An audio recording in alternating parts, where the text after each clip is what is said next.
ये है bio oil, skin care oil है ये, 60 ml का पैकेट है। स्पेशलिस्ट है आपके स्कार्स और स्ट्रेच मार्क्स को रिमूव करने के लिए।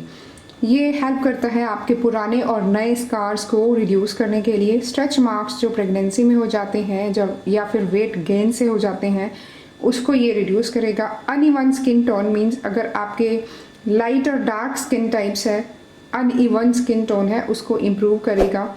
एजिंग और डिहाइड्रेशन की अगर प्रॉब्लम है तो उसमें भी ये ऑयल बहुत ज़्यादा हेल्पफुल है।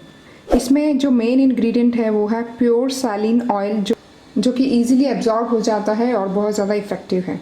इसको अप्लाई करने के लिए आपने कम से कम 3 महीने इसको यूज़ करना होगा।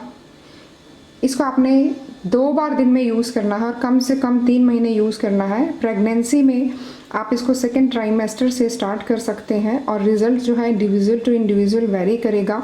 सुटेबल है सेंसिटिव स्किन के लिए भी और एक्सटर्नल यूज़ के लिए है। इसको ब्रोकन स्किन पे मीन्स अगर कोई रैश है, पिंपल है, उसके ऊपर आप नहीं लगाएंगे, डिसकंटिन्यू करेंगे।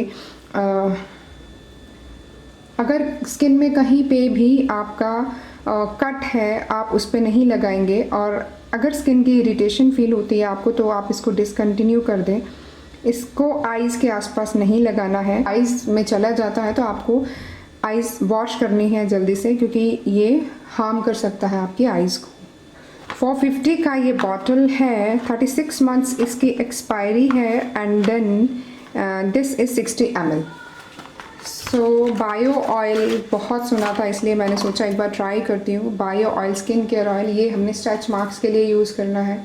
जब हम वेट गेन हो जाता है उसके बाद हम लूज़ करते हैं तब हम इसको यूज़ कर सकते हैं। प्रेगनेंसी में यूज़ कर सकते हैं। प्रेगनेंसी अगर स्टार्ट हो गई है, सेकेंड ट्राइमेस्टर से आप इसको लगाना शुरू करें। सेकेंड ट्राइमेस्टर मीन्स फर्स्ट 3 महीने के बाद, जब 4th मंथ आपको लगता है तब से आप इसको लगाना शुरू कर सकते हैं। बेली पे 2 टाइम आपने लगाना है, मॉर्निंग में, इवनिंग में। और इसके बेस्ट रिजल्ट्स के लिए कम से कम 3 महीने आपको लगाना है और इसका इफ़ेक्ट बहुत अच्छा है। This is a good oil.